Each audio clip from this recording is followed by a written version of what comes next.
23. marca v prvom a 6. apríla v druhom kole si budeme na Slovensku voliť nového prezidenta.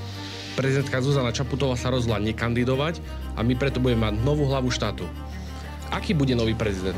Čo prinesie do prezidentského paláca a čo prinesie hlavne nám občanom, sa budeme postupne pýtať prezidentských kandidátov.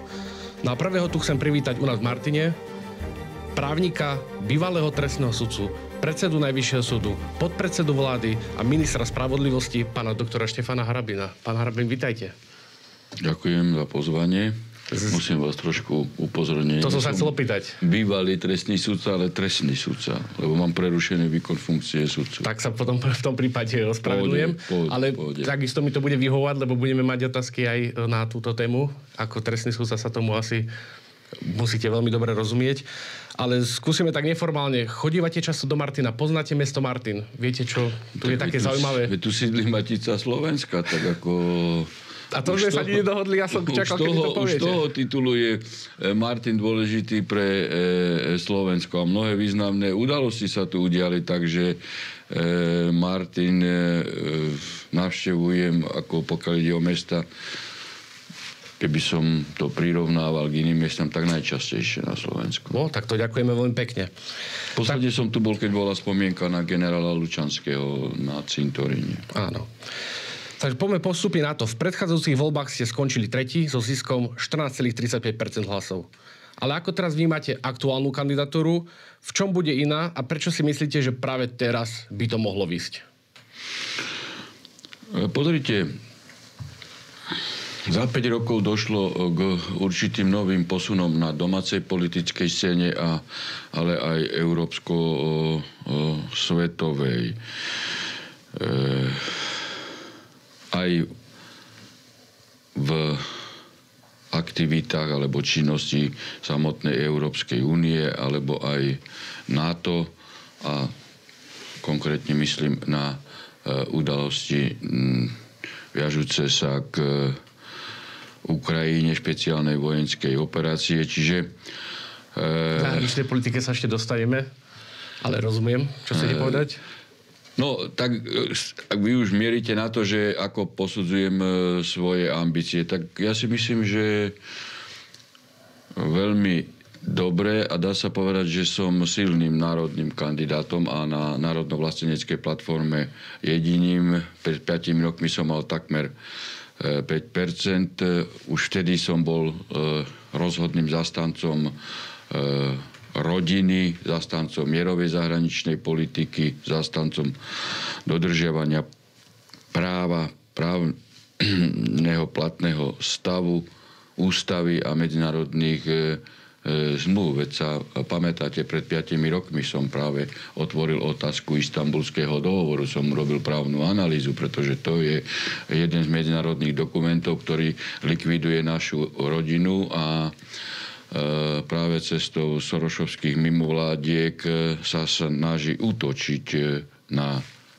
rodinu. Čiže táto téma ochrany rodiny je existenčná, pretože keď nemáte rodinu, nemáte rod, nemáte národa, nemáte štát. Ale povedali ste, že ste jediný pronárodný kandidát v týchto voľbách? Ja poznám minimálne ďalších dvoch, čo sa hlásia ako pronárodní kandidáti. Ja som hovoril silný. Silný. Takže pána Danka a pána Kotlebu nepovažujete za konkurenciu? Tak pán Kotleba... V minulých voľbách pán Kotleba vám asi zobral druhé kolo. Tak ja už to nechcem posudzovať, hej. Už z toho titulu nemôže byť národným kandidátom, lebo v podstate zmaril silnejšiemu národnému kandidátovi vstup do druhého kola a svoju účasť ospravedlnil tým, že on si robil prieskum verejnej mienky. No tak keď ide o národ, ide o záchranu štátu a on si robí prieskum verejnej mienky, tak je to národný kandidát. A myslíte si, že to bolo účelové? Nie, že si to myslím, ale som o tom presvedčený, pretože viem presné pozadie, viem presne, kto boli architekti tejto myšlienky rozbitia národných hlasov a kto ho dirigoval. Takže ako... A teraz to už nebude tak, hej? No tak ako teraz to platí to isté, tiež si ide robiť prieskum verejnej mienky a navyše však táto strana vtedy oscilovala, keď išiel ako jej reprezentant, ako kandidát politickej strany LSNS, lebo ja som bol občiansky kandidát a národný kandidát, on bol kandidát LSNS a tá strana sa rozpadla, veď kmeňová strana LSNS percentuálne je na úrovni, ja neviem, ako 2%, 1,5%, a odídenci z republiky, majú aspoň posledných preskumov 6, 7, 8%. Ja to neviem teda. Takže budete sa snažiť stiahnuť všetkých voličov národných? No rozhodne, že ako opieram svoj program o programové, by som povedal, piliere takého charakteru, ktoré oslovujú voličov národnovlasteneckých strán, všetkých, či to je SNS, či to je volič Smeru, či to je aj volič LSNS, volič Republiky, volič komunistickej strany. Aj voliča Progresívneho Slovenska? Tak asi tam nie, ale chcem byť prezidentom všetkých občanov Slovenskej republiky. Myslím si, že aj voliča Progresívneho Slovenska oslovím. Toho voliča, ktorý chce chrániť rodinu. Určite takého voliča oslovujem ja skôr ako zatiaľ prezentovaný kandidát Korčok, ktorý je za šírenie ideológie LGBTI, ktorá rozkladá rodinu a štát. Rozumiem. Vy ste teda pronárodný kandidát, spomenuli ste pána Korčoka teraz, ten hovorí taktiež o vlastníctve. Ale keď počúvam jedného aj druhého, tak ako keby ste obaja hovorili o diametrálne odlišných veci. Pán redaktor, kedy začal pán Korčok hovoriť o vlastníctve? Veď doteraz slovo vlast doteraz ste z jeho úst nepočuli. Zrekapitulujte si všetky videá, kde kedy bol, všetky medzinárodné konferencie, všetky, vždy krajina. Teraz, keď zistil, že Slováci chcú zachovať svoj štát, svoju vlast, tak začína hovoriť o vlastenectve a modernom. Myslíte, že mám prebral? V jeho ústach počuť slovné spojenie moderné vlastenectvo. To je tak, ako keby som ja prestal hovoriť o trestnom súdnictve a začal by som rozprávať o kozmických letoch. Takže keby ste sa mali bojovať o tom, kto je väčší vlastníc, vy ste asi teda podľa vás ten lepší. Ako ja... Lebo každý to hovoríte iným spôsobom. Pán redaktor. Vy to hovoríte troška útočnejšie, on to hovorí oveľa miernejšie. Ako môže hovoriť niekto o vlasti, keď nás chce zatiahnuť do vojny s Ruskou federáciou? Veď on povedal, že treba pokračovať v dodávkach zbraní na Ukrajinu. On povedal ako diplomat, že Ruská federácia je agresor. Tak toto je... A nie je Ruská federácia agresor? No veď... Mali sme tú otázku zahraničnej politiky troška neskôr. Že je? Ja si osobne myslím, že je to agresor. Keď vy si myslíte, tak vám to neberiem. Ale keď on povie, ako diplomat, ako absolvent právnickej fakulty, ako bývalý minister zahraničia, ktorý musí poznať platný právny stav, ktorý musí poznať našu ústavu, a keď povie, že Ruská federácia je agresor, no tak vám ukážem na konkrétnych článkoch našej ústavy aj charty OSN, že agresorom Ruská federácia nie je. Viete, kedy ide o agresiu? Keď Bezpečnostná rada OSN podľa článku 39 povie, že tá akcia je agresiou. Vo vzťahu k Ruskej federácii také rozhodnutie nemáte. To Korčok vie. Žiaden orgán, žiadna iná medzinárodná organizácia, žiaden iný medzinárodný súd, ani vnútroštátny súd nemôže povedať, že ide o agresiu, keď to nepovedala Bezpečnostná rada OSN. Čiže nejde o agresiu. A my čo sa potom teda deje? Pán redaktor, my sme členom OSN. My v článku 1 odsek 2 ústavy máme napísané, že budeme dodržiavať medzinárodné zmluvy. Môže bývalý minister zahraničia povedať, že ide o agresiu, keď neide? Môže. Vy keď to poviete, tak ako v poriadku, lebo nemusíte poznať právo. Ale človek, ktorý sa uchádza o post prezidenta, ide útočiť na jednu z najsilnejších veľmocí na svete a hovoriť o tom, že Rusko je agresorom. Viete, aké to je nebezpečenstvo? Ja vám rozumiem, čo chcete povedať, ale tak ako... rozumiem, čo chcete povedať, že máte... Opravte ma, ak sa mýlim, máte nejaký právny názor, alebo máte pravdu. To nie je, pán redaktor, moment. To nie je právny názor. Ja som vám citoval platný právny stav. To nemýlme si pojmy s dojmami. A čo sa to potom deje na hraniciach s Ukrajinou, alebo na Ukrajine konkrétne? No je špeciálna vojenská operácia, podľa článku 51 charty OSN. Veď tu boli Minské dohody, pán redaktor. Áno. Minské dohody sú dohody, ktorých garantom bolo Francúzsko. Vtedy myslím, že to bol Hollande, Nemecko, Merkelová a Petro Porošenko z Ukrajiny, ktoré garantovali, že ukrajinský režim nebude vraždiť ruských civilistov na Donbase. A vraždil?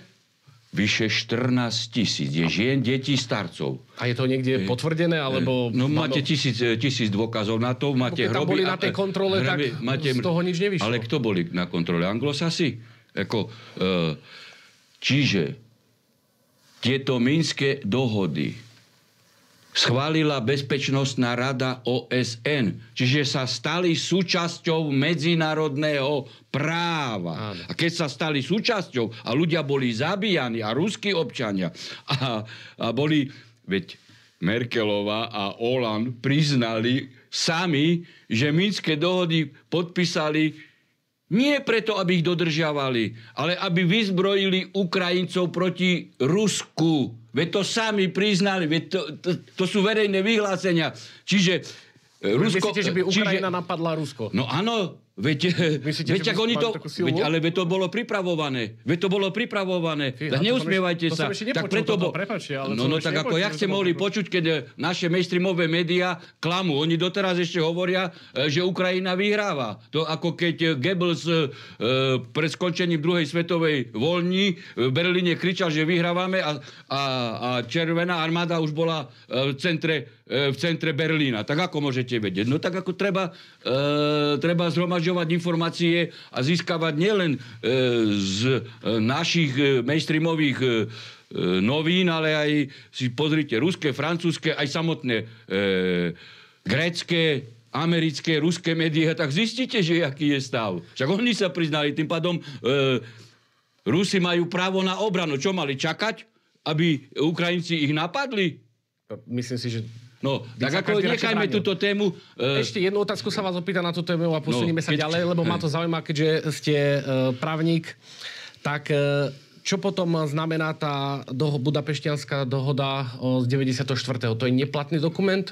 Alebo čo to je za dokument? A čo to má s tým spoločné s vojenskou operáciou? No, má to spoločné s tým, že aj Ruská federácia uznala Ukrajinu ohľadom jej celistvosti a v rámci ich aktuál vtedajších hraníc a to porušila, tak to neplatí? Pozrite, to, že existuje určitý štát a druhý štát existuje a dojde ku konfliktu ozbrojenému, veď čo s tým má spoločné Budapešťanská zmluva? Čo s tým ako memorandum? Čo s tým má spoločné? To, že Ukrajina začala vraždiť ruských občanov, zakázala považovať Rusov za Rusov, zakázala ruský jazyk, však tam vytvárali genocídu. A vy si chcete postaviť otázku, že Ruská federácia sa mala pozerať na to len tak, že tu existuje Budapešťanské memorandum a Ukrajina a fašistický, nacistický režim banderovský bude vraždiť ruských občanov. Veď zoberte si udalosti, ktoré privedli tento režim k moci. Veď to je banderovský fašistický režim, ktorý má hakové kríže a tak ďalej, podporuje ideológiu banderizmu a títo ľudia prišli k moci teroristickým protiústavným pučom. Veď to je neústavný režim. Ja sa čudujem našim médiám, že nepíšu nič. Keď došlo k vojenskému prevratu v Nigérii, tak písali, že to je prevrat. A na Ukrajine nebol prevrat. Na Ukrajine vôbec nebol prevrat. Teroristický prevrat tam bol. Veď v parlamente starého prezidenta nikto neodvolal. Čiže to bol puč, normálny puč.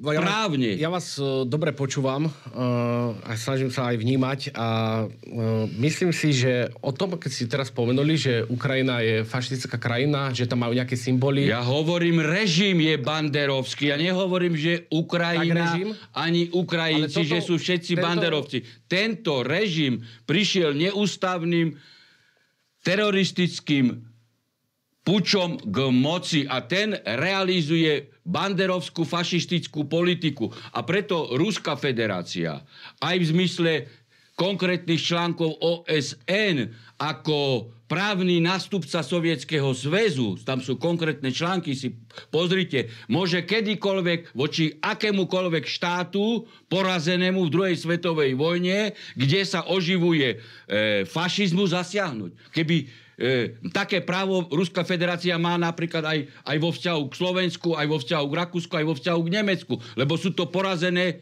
štáty. Takže môžeme sa o práve baviť, keď chcete furt, mne to nevadí. Ja vám rozumiem, ja tam akože ten fašizmus nevidím, ale je to... Čo pozeráte vy? Mne sa to zdalo takto. Že vy tam nevidíte hakové kríže Keď napadlo Rusko Ukrajinu, tak sa začal hovoriť tento narratív o ukrajinských fašistoch. Teraz to už ten ruský režim nehovorí. Už sa používajú iné narratívy, už sa prechádza do inej komunikácie, ale už sa prestalo používať slovo fašizmus. A priznám sa, že používa sa banderizmus. A priznám sa, že banderizmus je identický banderizmus asi. Je ukrajinský fašizmus, keď chceme to takto nazvať. Tak sa dobre, poďme ďalej. Však každý môže mať vlastný názor, jasne, samozrejme. Ale keď sa bavíme práve o faktoch, o článkoch, tam nejde o názor. Tam ide o platný právny stav. Rozumiem. Ale skúsme ešte maličko zostať pri tej zahraničnej politike, lebo mňa zaujíma jedno z vašich vyjadrení, ktoré hovoríte pravidelne, že zahraničná politika by sa mala robiť na všetky svetové strany. Samozrejme.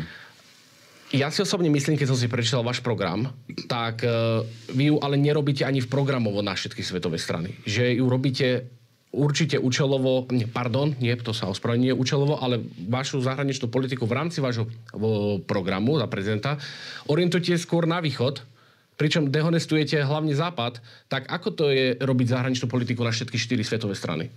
Pán redaktor, ja by som sa vyhol takým veciam, že dehonestujem západ, lebo západ sa dehonestuje sám. Okay.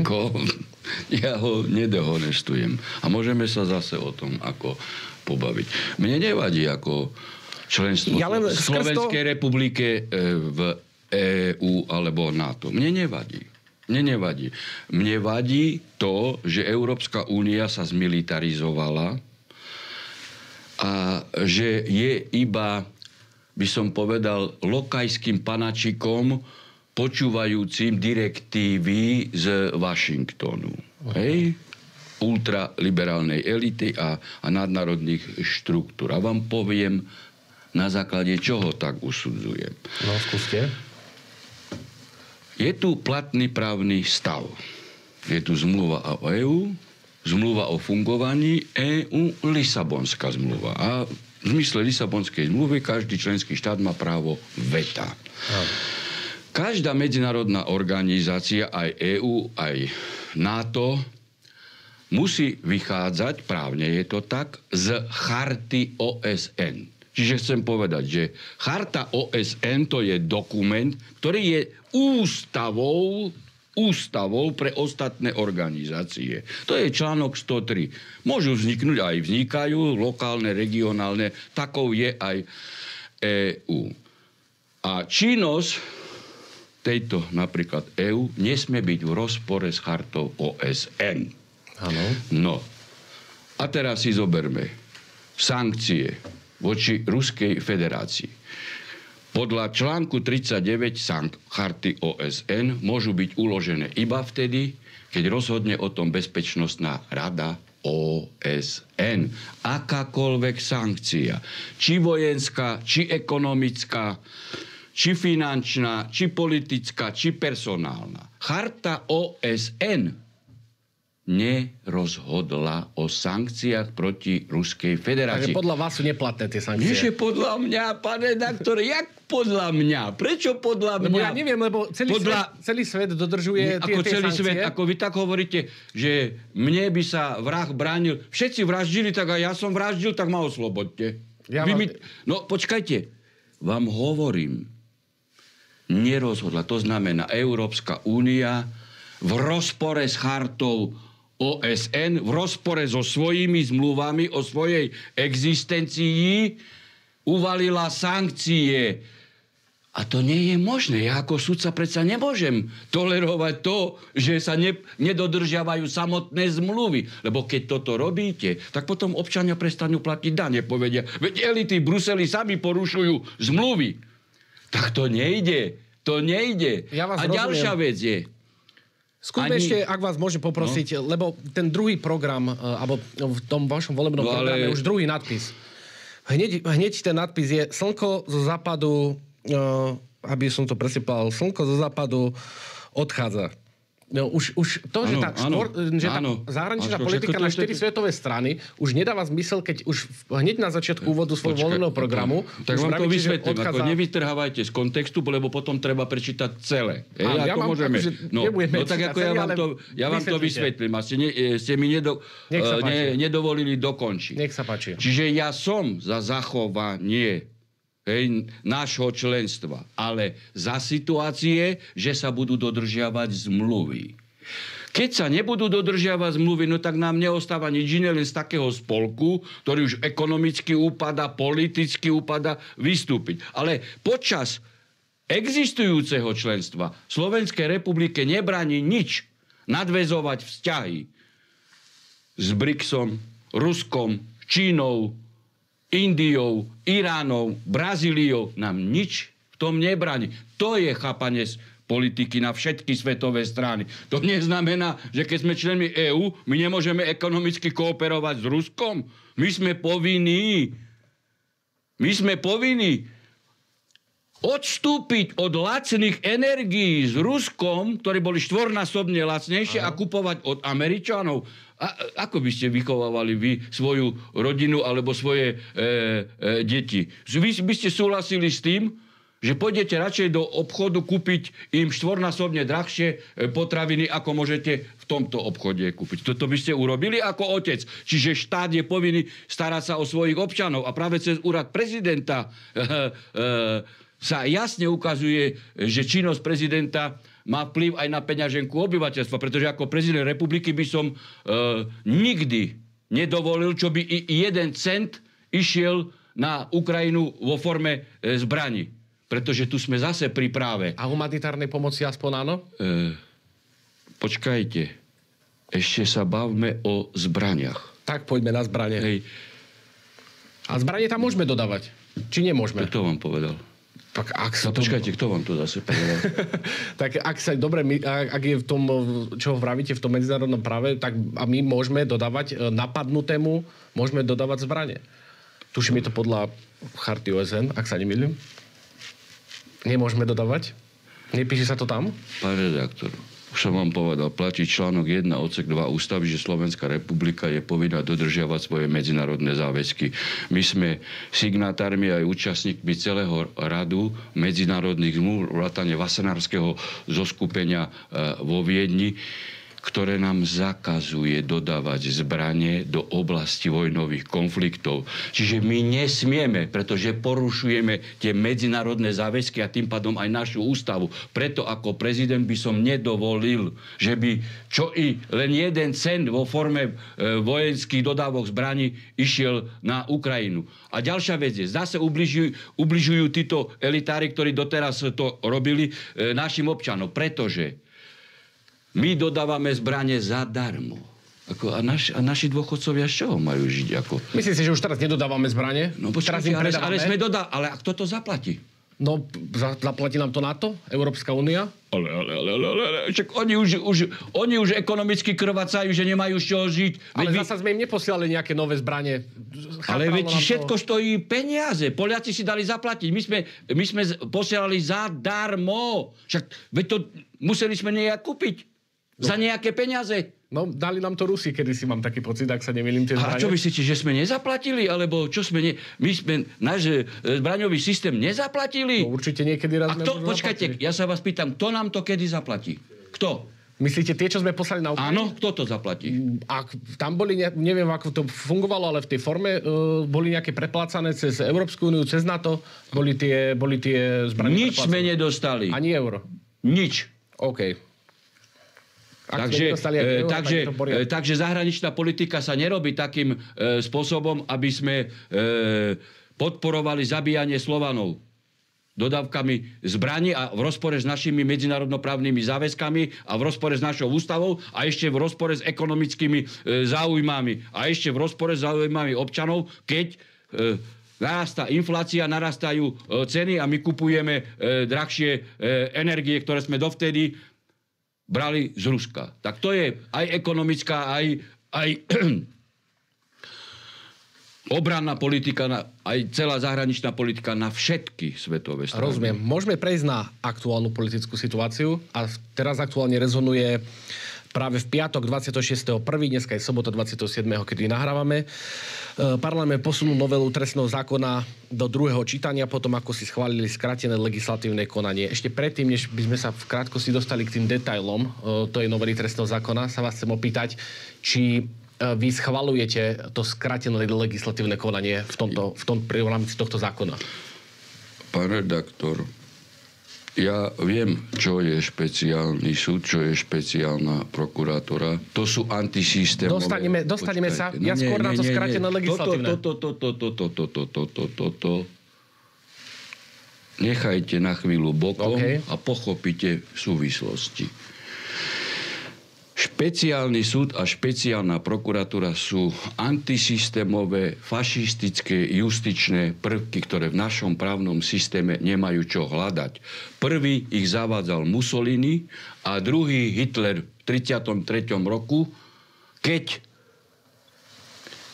Hitler pochopil, že 36 000 nemeckých sudcov ho nebude počúvať v rozhodovacej činnosti pri presadzovaní nacistickej ideológie, tak vytvoril špeciálny súd, zložil ho z narkomanov, alkoholikov, inak vydierateľných ľudí, aby mu vynášali rozsudky také, aké chcel.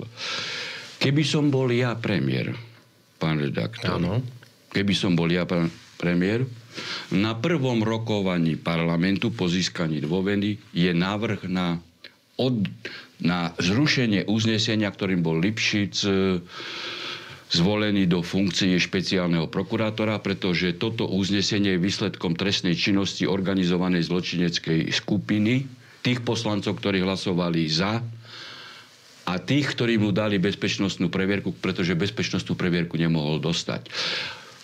To znamená, že tým pádom by Lipšic na druhý deň nebol vo funkcii. A ja by som v super rýchlom konaní dal návrh nie na zrušenie špeciálnej prokuratúry ani novel trestného zákona, na zrušenie špeciálneho súdu, pretože tu je nález ústavného súdu, ktorý hovorí, že naša ústava nepozná dve kategórie sudcov. Špeciálny a ostatný. Ale špeciálny súd nerušia.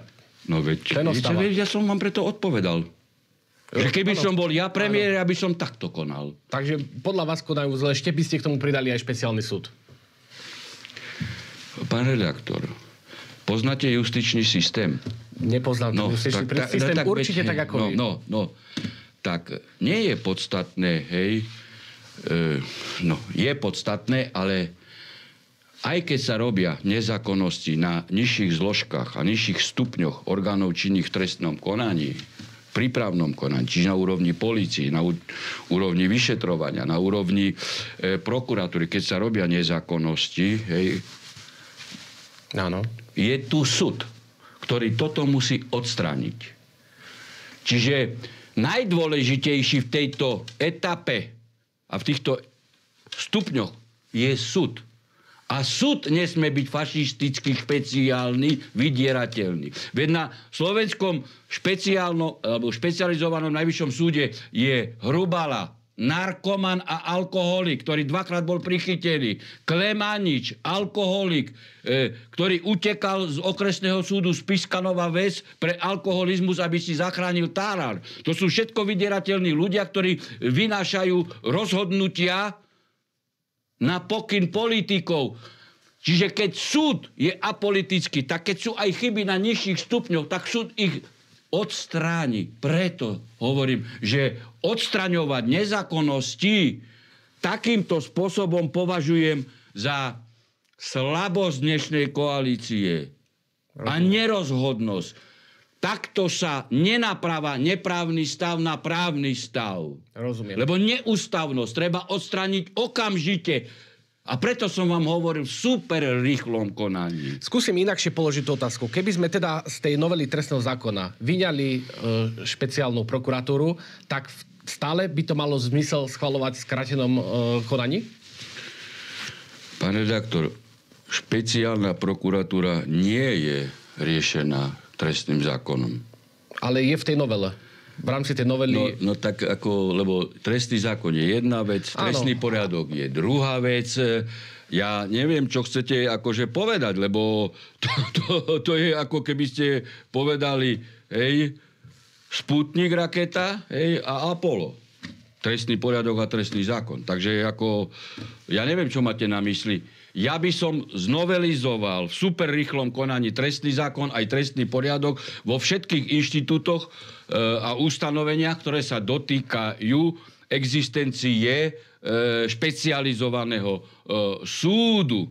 Prokuratúra, aj keby ostala ako špecializovaná, no tak ju môžeme podriadiť ako jeden útvar na generálnu prokuratúru alebo organizačnými aktami, rozdeliť ich agendu na krajské prokuratúry. Takže ako bavme sa odborne, ako na čo by ste chceli opakovať týchto mainstreamových novinárov, ktorí tomu nerozumejú? Ja sa pýtam, či to má zmysel, ale už ste vlastne povedali, že vy by ste to nie v skrátenom, ale v super rýchlom. Lebo keď ja viem, že niečo je neústavné, tak ja ako sudca, ktorý som 40 rokov pôsobil, viem dobre, že akúkoľvek nezákonnosť, keď neostraníš okamžite, ona nabaluje ďalšie nezákonnosti a to sú nezákonnosti, ktoré musíte premietať do polohy aj majetkových škôd a že ubližujú niekomu. Každá nezákonnosť, keď trvá, má ako dôsledok určité konkrétne osoby ako obete. Tak preto by som to robil. Nie z nejakého rozkošu, alebo... Rozumiem, ale budú sa v rámci tej novely trestného zákona meniť aj tresty, teda väčšinou sa budú znižovať tresty, tie spodné hranice, bude sa zvyšovať suma, pri ktorej sa jedná o menší trest, a potom tie silnejšie tresty. Koalícia vraví, že sú momentálne máme nastavené drakonické tresty. Opozícia vraví, že je to druhá amnestia. Tak čo z toho je potom pravda? Vy ako sudca trestného súdu... Pozrite, pán redaktor. Treba vychádzať z úrovne trestných sadzieb, dajme tomu, ktoré sú štandardom v štátoch Európskej únii. Ja poviem vám pravdu, že som v tomto smere neštudoval ten materiál, ale podstatná je vždy rozhodovacia činnosť sudcu, pán redaktor. Rakúšania majú napríklad sadzbu 1 až 15 rokov, napríklad. Áno. Sudca je rozhodujúci prvok, konečný sudca, ktorý rozhodne a zváži, doterajší spôsob života občana. Či bol trestaný. Aké okolnosti ho viedli k spáchaniu trestnej činnosti. Motivácia. Aký rodinný život. Aká výška škody. Čiže nie je podstatné, aké sú sadzby. Podstatná je kvalita personálneho stavu sudcov. Teda sudcovského zboru a personálna skladba súdov, okresných, krajských, najvyšší Čiže súd. asi mám tu otázku, neviem, či to bude dobrá otázka. A teraz dotknem sa aj toho, čo ste hovorili, že tá majetková. Hej. My máme v trestnom zákone určite mechanizmy, ktoré musia reagovať na infláciu. Hej. A teda rozlišovať majetkovo nebezpečné a protiprávne konanie. Hej. Priestupok, prečin, zločin a tak ďalej. A to vždy závisí od výšky škody. Ale keď je inflácia, no tak sa potom musí to posúvať hore, lebo to, čo niekedy malo hodnotu 20 000, a bralo sa ako základ na protispoločenské konanie, ak infláciou už to nemá takú spoločenskú nebezpečnosť, lebo cena sa znižuje, no tak potom na to musia sádzby reagovať, ale všade vo svete platí. Hej. To sa odvíja od ekonomiky. Opozícia hovorí, že tá suma je aj oproti tej inflácii stále vysoká, tak sa chcem opýtať, či je to vysoké, alebo to není vysoké. Ale ešte raz vám hovorím, tu sa politicky sa škrepia na neexistujúcom probléme, pretože vždy to závisí od rozhodovacieho prvku, ktorý je zosobnený do osoby sudcu. Keď on má sádzbu, tak môže reagovať aj na tú výšku škody, že u toho, ktorá je vyššia, tak dá vyššiu sádzbu, ktorá je na absolútne spodnej hranici, dá miernejší trest. V tomto smere je podstata, kvalita sudcovského zboru. Nechá to na sudcu. Čiže tu... Rozumiem. Keby ste mali teraz vypichnúť jednu vec vašeho programu aj povedať, tak čo by to bolo? Ochrana rodiny. Ochrana rodiny, lebo ideológia LGBTI, ktorú tu podsúvajú ultraliberáli, je mimoriadne nebezpečná. A keď my nebudeme chrániť rodinu, tak nám zanikne rod, zanikne národ, zanikne spoločnosť a zanikne nám štát. Čiže toto je najdôležitejšia vec. A samozrejme uisťujem všetkých voličov, že pokiaľ by som sa stal prezidentom, tak nedovolil by som ani to, že by čo i len jeden občan bol nutený na očkovanie. OK. Pretože my vieme, o aký podvod išlo, vieme, koľko máme mŕtvych, minimálne 22 000. My vieme, ako v dôsledku občania umierajú teraz, že sa ročné priemery na následky očkovania zvyšujú, pokiaľ ide o úmrtnosť. OK. Nedovolím mi zareagovať, keď ste povedali vy, tak to sa chcem ešte opýtať, že LGBTI útočí na tradičnú rodinu. Čiže vypovedal by som okamžite aj Istanbulský dohovor. Lebo on nebol ratifikovaný, ale nebol vypovedaný. To je vážna vec. A ten rozkladá rodinu. Ale podľa vás, odkedy tento útok nastúpil alebo prišiel, že útočí na tradičnú rodinu? Lebo ak my myslím, ľudia z LGBTI ako homosexuáli tu nie sú zrazu z ničoho nič. Pán redaktor, ja nemám nič proti homosexuálom. Homosexuáli nech si žijú, to je ich vec. Ale robiť z toho ideológiu, to je problém. Naša ústava nie je postavená na ideológii LGBTI. A ja si nemyslím, že oni z toho robia ideológiu. A čo? Pochody a tak ďalej. Veď Istanbulský dohovor. Čítali ste?